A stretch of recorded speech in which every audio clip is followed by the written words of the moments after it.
Bien, bonjour à tous. Alors nous allons faire un bref résumé, déjà maîtrisé par la plupart d'entre vous, traitant du fonctionnement de la Banque fédérale américaine, mais ensuite nous allons explorer l'Amérique bien plus loin encore, en profondeur, alors restez avec nous jusqu'au bout. Résumons dans un premier temps ce qu'est la Banque fédérale américaine, la Fed. Elle devait servir à réguler le marché en ayant une totale indépendance vis-à-vis de celui-ci. Son rôle majeur étant la gestion du dollar à la hauteur des échanges économiques. Or, aussi incroyable que vrai, la Banque fédérale n'est pas fédérale pour un sou. Elle est entièrement privée et fut créée d'un consortium de grandes banques. Il s'agit, vous l'aurez compris, d'un très discret et surtout très puissant coup d'État. Les politiques n'ont depuis sa naissance absolument aucune emprise sur elle. La fédérale porte un nom qui laisse volontairement induire en erreur, mais elle n'a rien de fédéral et figure d'ailleurs dans l'annuaire américain aux pages Entreprises. Et pourtant, elle décide seule de l'avenir du dollar et de l'Amérique. Ses actionnaires, les grands banquiers, choisissent donc le destin économique du peuple américain et, depuis l'étalon dollar, du monde avec lui. Remontons un peu aux sources de son histoire. La loi qui lança cette Federal Bank fut votée le 23 décembre 1913, alors qu'une majeure partie des députés étaient en vacances de Noël. Une heure après était signée sa naissance, le Federal Bank Act, et instantanément, l'or des Américains devint finalement la propriété d'une poignée de banquiers leur imprimant du papier en échange. Ces hommes influents développèrent cette société privée de réserve nationale et eurent désormais les privilèges d'une machine à fabriquer de l'argent avec du papier. En contrepartie, il fallait pour la population rembourser une dette que personne ne peut rembourser, puisque seuls ces grands banquiers ont la permission d'imprimer de la monnaie. Les plus grands actionnaires de la Fed étaient les banques Rothschild, Rockefeller, Lehman Brothers et la Goldman Sachs. Ainsi, toutes ces familles prirent alors le contrôle du dollar et concentraient entre leurs mains l'avenir de l'Amérique et du monde. Mais ce ne fut pas toujours le cas, puisque les USA avaient auparavant connu de nombreuses luttes. L'un des premiers présidents, durant le XVIIIe siècle, le président Jackson, était le principal opposant à une grande banque centrale privée. Et toute sa vie, il fit la guerre aux banques. Un clin d'œil d'ailleurs que je me devais de lui faire, on lui prête cette célèbre citation contre les usuriers. Vous êtes un nid de vipères et par la force de Dieu je vous chasserai. Or il réussit. On peut dire quelque part que Dieu ne l'abandonna pas.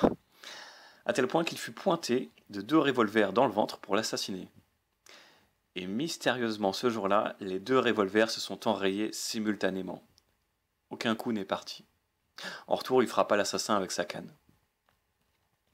Cet homme, on peut le dire, fut vraiment mystérieusement soutenu par Dieu.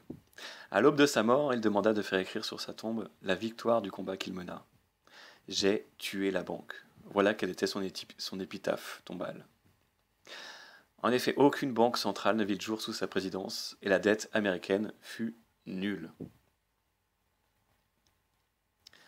Durant la Grande Guerre, Abraham Lincoln contourna également les grands prêts à taux d'intérêt offerts par les banques et ne voulait pas qu'une banque privée gère l'argent de la nation. Il souhaitait des bons d'achat, bien plus réels vis-à-vis de l'économie. Mais Abraham n'eut pas le même soutien divin et fut assassiné pour de bon dans un théâtre. Plus tard encore, en 1963, Kennedy non plus n'eut pas le même soutien qu'Andrew Jackson. Il œuvrait en effet pour que le gouvernement américain reprenne contrôle sur cette maudite banque fédérale. Il proposait de rassembler la banque avec le gouvernement, grâce au premier acte 11110. Mais il fut assassiné cette même année. Notez enfin, pour vous prémunir de ce qui arrive, que ces 5 dernières années, la Federal Bank a imprimé plus de billets de dollars que dans toute l'histoire des États-Unis d'Amérique réunis. Le dollar n'a plus aucune valeur. Et autant dire que les familles qui l'impriment se sont enivrées avec.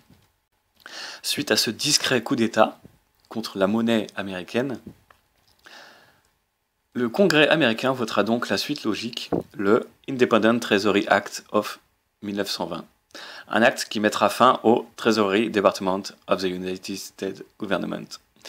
Le président des États-Unis, Woodrow Wilson, déclarera le 25 septembre 1919, sans doute parce qu'il avait un moment de lucidité, « Je suis un homme très déçu. J'ai, sans m'en rendre compte, ruiné mon pays. une grande nation industrielle est contrôlée par son système de crédit. Notre système de crédit est maintenant concentré. L'évolution de notre nation et toutes ses activités sont dans les mains d'une poignée d'individus.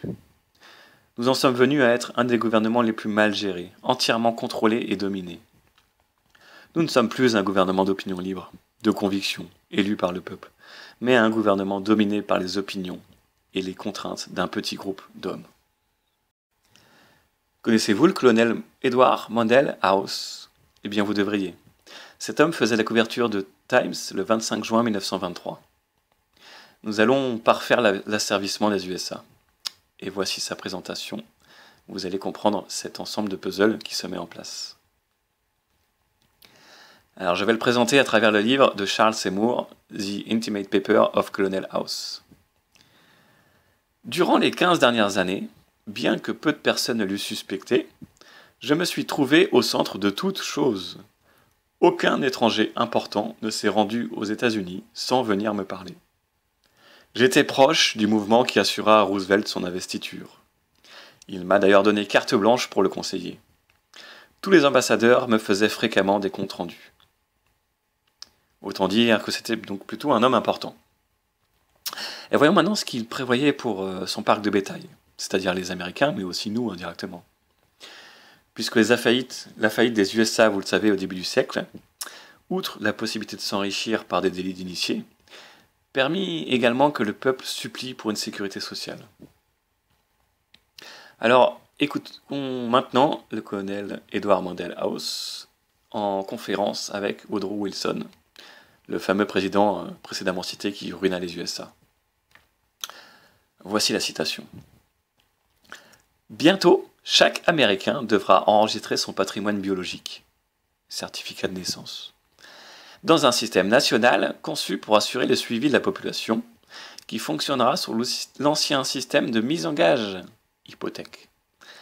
Avec tant de méthodologies, nous pourrons forcer la population à se soumettre à notre agenda, qui aura une incidence sur notre sécurité, comme une imputation pour notre décret monnaie.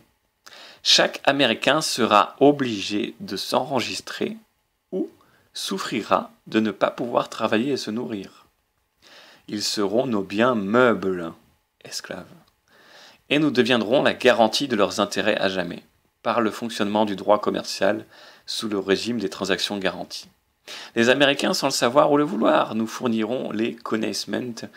En fait, ce sont des titres de transfert de marchandises qui permettent un titre de garantie auprès de la banque. Sans le vouloir ou le pouvoir, nous fournirons les consignements qui seront mis en faillite et rendus insolvables à jamais pour les faire rester des esclaves économiques à travers la taxation garantie par leur promesse de don, le certificat de naissance. Et ça continue. La suite. Alors voilà ce qu'il dit. Ils seront dépouillés de leurs droits et auront une valeur commerciale conçue pour que nous puissions faire des profits, et il ne sera pas plus sage qu'un homme sur 1 million puisse découvrir nos plans. Si, toutefois par accident, un ou deux le découvraient, nous serons légitimes. Après tout, c'est la seule manière logique d'approvisionner un gouvernement par des privilèges flottants et la liste des personnes inscrites sous la forme d'avantages. Ceci nous amènera inévitablement vers des profits considérables bien au-delà de nos attentes les plus folles, et laissera chaque Américain comme un contributeur à cette fraude que nous appelons assurance sociale. Chaque Américain sera notre garantie pour la perte que nous pourrons subir. Chacun sera, sans le savoir, notre esclave. Même si c'est à contre-cœur, les gens seront sans défense et sans aucun espoir pour leur rédemption. Nous utiliserons les hautes fonctions de président de notre société fictive pour fomenter ce complot contre l'Amérique. Charles Seymour, The Intimate Paper of Colonel House, éditeur Kissinger. Alors, on va revenir sur cette notion de président de société fictive, vous allez voir, ça va être intéressant également. En tout état de cause, voici comment monétiser, donc vous l'avez vu, l'âme de chacun. Vendre l'ensemble du fichier de ses citoyens comme garantie de recouvrement de la dette. Jusqu'à la mort, chacun, sous forme de matricule, est enregistré. L'État est financé par les banques en empruntant de l'argent qui n'a pas encore été créé. Il donne en hypothèque un bien tangible qui lui existe, son peuple. Alors de quoi parle-t-on ? pour les USA, cette fameuse société fictive, qu'est-ce que c'est exactement? Eh bien, c'est en approfondissant mes connaissances dans d'autres domaines que j'ai pu reconstituer ce puzzle. Alors faisons un petit cours de culture et d'histoire.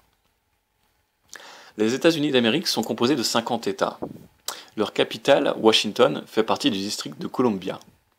Le district fédéral de Columbia est constitué en 1791 par une cession des territoires de Maryland et de la Virginie. En fait, ce n'est pas un État des États-Unis, auquel cas il aurait été le 51e. Et les résidents n'ont aucun représentant politique local, ni député, ni sénateur à y élire. D'ailleurs, ils n'ont pas le droit de vote présidentiel. En fait, si, ils l'ont, mais seulement depuis 1963, autant dire que c'est récent. Il s'agit vraiment d'une entité, directement rattachée à la Fédération des USA. Elle supervise, un peu comme si la France, si vous voulez, choisissait Monaco comme capitale. Washington DC ne fait donc pas partie des États-Unis. Le district possède son propre drapeau, sa propre constitution indépendante.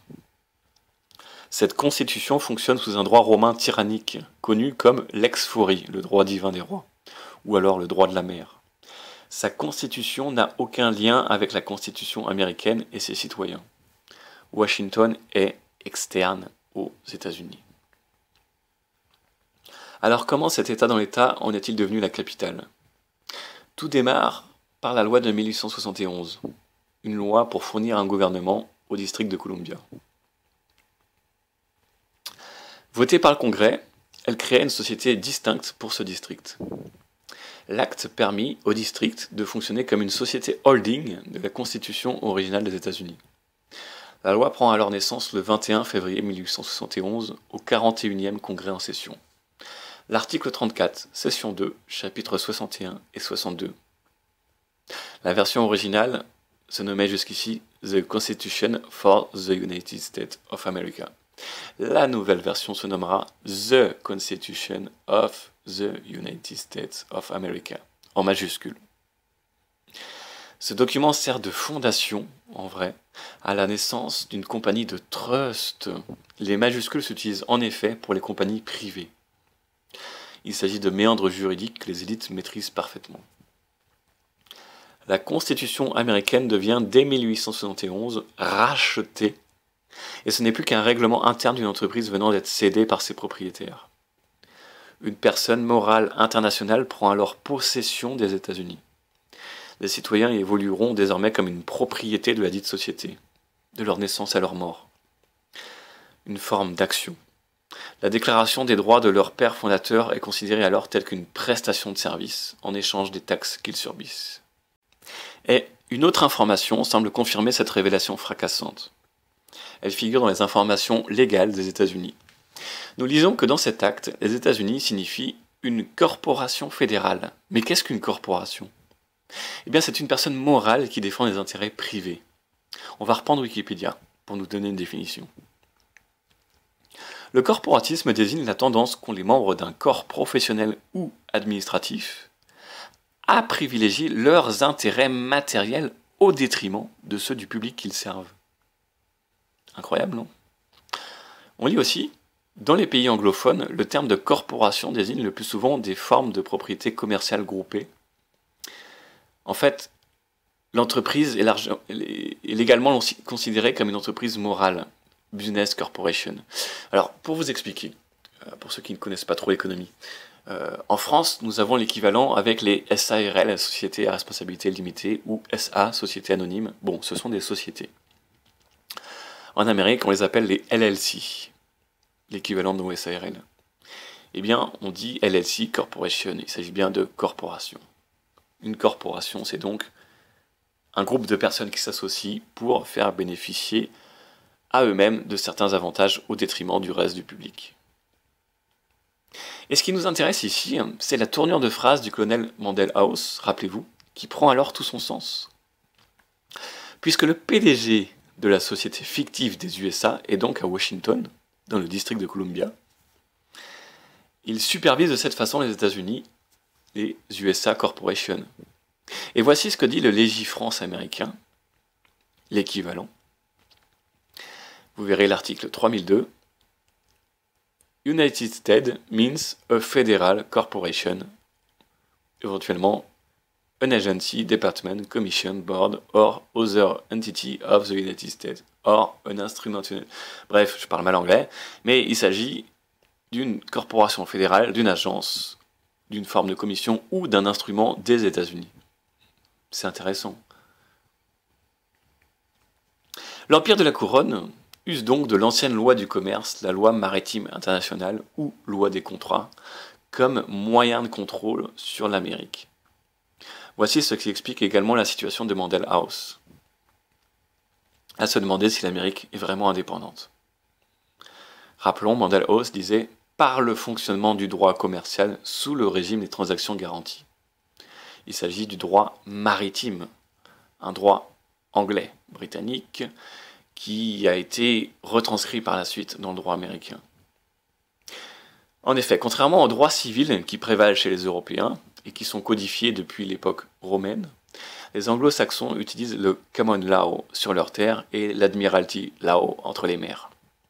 La seconde est une loi maritime de commerce international, un vestige de l'Empire britannique. Le droit maritime a été introduit par la reine Aliénor d'Aquitaine vers 1160. Des pilleurs d'épaves se multipliaient en effet sur l'île d'Oléron, et la reine y promulgua alors un nouveau règlement liant les commerces maritimes. Il sera par la suite évidemment enrichi continuellement d'articles jusqu'à devenir incontournable. Ce droit fut progressivement fondu dans l'ensemble des lois américaines, mais surtout maintenu après l'indépendance des États-Unis et au dépit du common law coexistant avec lui. Ainsi, le US Code, titre 18b, 7e, énonce que la juridiction de l'amirauté est applicable dans les lieux suivants. En haute mer, sur tout navire américain et sur tout territoire acquis pour les États-Unis. En clair, le droit des mers est valable sur le territoire américain au sol. Il est pourtant un droit commercial et contractuel, sans commune mesure avec les droits civils des hommes. C'est considérer l'homme comme une entreprise privée contractant avec des banques et réagit par des droits commerciaux. Finalement, ici, il est soumis à la justice équivalente aux compagnies privées. En somme, c'est confondre un tribunal de commerce et un tribunal de grande instance. Le droit commercial ou droit des contrats ne devrait pas être mêlé au droit humain. Pour appliquer cette loi d'entreprise aux hommes, il fallait donc multiplier les personnes morales, les compagnies, et faire de chaque humain une personne morale, donc une compagnie, au lieu d'une personne physique. Puis, disposer cette compagnie à la faillite, telle qu'une entreprise deviendrait en dépôt de bilan. Les bébés naissent ainsi comme des émissions d'actions de la compagnie USA Corporation. Ils sont en fait des entreprises, des navires de commerce. C'est pourquoi les documents d'identité en Amérique sont en majuscules également. Le matricule leur est attribué par la sécurité sociale. On revient à ce que disait le colonel Monalos tout à l'heure. Il faut savoir, contrairement en France par exemple, en Amérique, lors d'une ouverture de compte bancaire, on vous demande votre numéro de sécurité sociale. Le passage de minuscule à majuscule, ou vice-versa, est baptisé Capitis Diminutio Maxima. En fait, ça s'inspire dans sa fondation du droit romain. Les Romains, vous le savez, écrivaient en majuscule. Et une modification de la taille du caractère typographique représentait une extinction de la capacité juridique de la personne. Et cela pouvait impliquer donc la perte de sa liberté, de sa citoyenneté ou de sa famille. En gros, un prisonnier de guerre, un esclave. La capitis diminutio, diminution de tête, pouvait être minima, media, maxima. Comprenez donc minimum et medium, maximum. La constitution qui chapeaute l'ensemble est donc tenue par la grande entreprise de Washington sous la loi maritime. Raison d'ailleurs pour laquelle, en justice, ils appellent les citoyens, qui sont ici des entreprises privées en fait, ils les appellent en justice à la barre, champ lexical d'un bateau, d'une idée maritime des choses. Tout ça, c'est très anglo-saxon. Il faut savoir aussi que le 14e amendement avait de même façon entretenu le doute et mélangé juridiquement les entreprises morales et physiques. Il donnait la liberté non seulement aux esclaves physiques, mais aussi aux PME américaines. parce qu'à l'époque, elles étaient encadrées un peu comme des esclaves. Et lorsque les esclaves devinrent libres en Amérique avec le 14e amendement, les PME le devinrent également et s'agrandirent en multinationales. Bracton, un juriste anglais du XIIIe siècle, remarquait que le droit maritime était utilisé en Angleterre, normande, mais demandait auparavant aux sujets qu'ils se soumettent à ce droit. Or ici, je vais avoir, c'est vrai, peu de preuves, mais de nombreuses notes dans mes recherches font savoir qu'une fois convoqué dans un tribunal américain, il est en théorie impossible de vous juger si vous mentionnez que vous refusez de contracter avec cette cour de justice. La Cour fédérale a pris le dessus. Comprenez que lors d'un litige sur plusieurs États de l'Union, par exemple un divorce dont chacun des parents habite dans un État différent, la variété d'amendes ou d'avantages et d'inconvénients entre plusieurs États font naître la doctrine Erie. Qu'est-ce que c'est? Cette doctrine affirme que l'audience du tribunal de l'État, dans un cas d'amirauté ou dans un cas maritime, et on l'a vu, c'est très large, est tenue d'appliquer le droit maritime fédéral de l'Union fédérale américaine, même si la common law, la loi de l'État, entre en conflit avec elle. Ici, la doctrine Erie montre qu'il y a une supériorité de la loi maritime, la loi fédérale, au-dessus de la loi de l'État. C'est-à-dire l'État, vous savez, en Amérique, du Texas, etc. S'il y a prochainement donc cette entrée en application du TAFTA, vous savez, cette fusion entre l'Europe et l'Amérique du Nord, l'Union commerciale mettra tôt ou tard en avant la loi maritime pour ce nouvel ensemble euro-américain. Songez donc que dans ce nouveau bloc anglo-saxon, votre priorité sera censément de connaître les lois des armateurs afin de mieux vous défendre. Et cela ne s'arrêtera donc jamais? Bah non, c'est incroyable parce que si vous regardez le film America, Freedom to Fascism, d'Aaron Russo, il réalise une enquête si fournie, si sérieuse et si documentée que je ne me sens même pas l'obligation d'en rajouter. Mais sinon de rappeler qu'en effet, les impôts américains ne sont pas obligatoires. Oui, ça paraît fou. Mais à tel point que de nombreux agents de l'IRS, le fisc américain, ont quitté le service en découvrant qu'ils violaient la loi. Nombre d'avocats ont également cessé de payer des impôts. Belle ironie. Et pourtant, ça n'a rien d'exceptionnel, puisque la Constitution américaine ne mentionne que la TVA, finalement. Vous savez, en France, ce sont les 20% des produits achetés. Et cette TVA, avec évidemment les impôts sociétés et quelques taxes diverses, suffisait largement au gouvernement pour son bon fonctionnement. La taxe, par exemple, sur le pétrole suffisait pour payer et entretenir l'ensemble du réseau routier.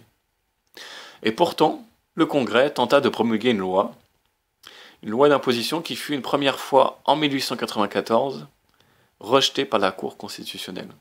Et plusieurs affaires, pourtant, du même ordre se répétèrent jusqu'à 1913 où la Cour constitutionnelle rejeta de nouveau publiquement tout impôt sur le revenu. À chaque délibération, évidemment, il fut jugé inconstitutionnel et illégal. Ne ratez pas ce film d'Aaron Russo. La question à se poser est la suivante. Si les impôts sur les salaires sont essentiels au bon fonctionnement des États-Unis, comment leur gouvernement pouvait-il fonctionner auparavant? Mais on l'a vu précédemment, ils n'en avaient pas besoin. Et s'il s'avère que cette levée fiscale ne sert à rien, alors où partent les sommes versées par les contribuables? Eh bien nous le savons par les statisticiens, l'intégralité de l'impôt sert uniquement à rembourser les intérêts, et non pas la dette, les intérêts de la dette. Les sommes courent donc directement dans le portefeuille de grands banquiers d'affaires, et l'escroquerie derrière les impôts basés sur le revenu fut à l'époque constamment rejetée par les assemblées qui devinèrent l'idée sous-jacente. Mais les banquiers très habiles firent plier l'opinion publique. Comment? Ils réussirent à la soumettre en rachetant les médias. Ils plièrent la loi en utilisant un langage douteux, puisque l'acte fut voté en catimini, sous une mention, en catimini d'ailleurs ça nous rappelle la Federal Bank, il fut voté sous une mention à faire pleurer les cours de justice. Voici ce que ça dit. Les citoyens doivent s'y conformer volontairement. Mais en clair, c'est fou, ça se traduit par un impôt sur une base volontaire. C'est-à-dire facultatif. De toute évidence, l'utilité était nulle et l'usage illégal. Dans son enquête, M. Russo compare donc d'autres lois, telles que celle sur les feux rouges, et l'arrêté sur la circulation précise bien qu'il est obligatoire, et non pas volontaire, de s'arrêter aux signalisations. Ainsi, à ce jour, des milliers de pages fiscales aux USA avec des précisions juridiques inimaginables coexistent, mais aucune ligne ne traite de l'obligation de payer l'impôt sur le revenu. Pour cause, cet impôt fut jugé inconstitutionnel. Et pour veiller à sa levée, d'ailleurs, ils créèrent un deuxième organe privé, lui aussi, l'IRS, Internal Revenue Service, le fisc américain. Non seulement la perception des impôts n'est pas obligatoire, non seulement il est illégal, mais il est perçu par un institut fiscal privé. Devant l'ampleur de cette révélation, plusieurs comités et associations déposèrent plainte contre le fisc. Le juge Emmett Sullivan délibéra devant les citoyens le 31 août 2005 que le gouvernement n'a pas à répondre aux questions des citoyens. Fin de l'affaire. Magnifique, non? En 2005, les taxes illégales des impôts sur le revenu ont rapporté 927 milliards de dollars, versés directement dans les poches d'une poignée de familles. Si cet ensemble vous a intéressé, sachez que tout est dans mon livre, L'Esprit de Vérité, disponible notamment sur Amazon. Et puis, n'hésitez pas à vous abonner, il y aura davantage d'informations dans les temps à venir, et notamment des conférences. Voilà, je vous remercie, à bientôt.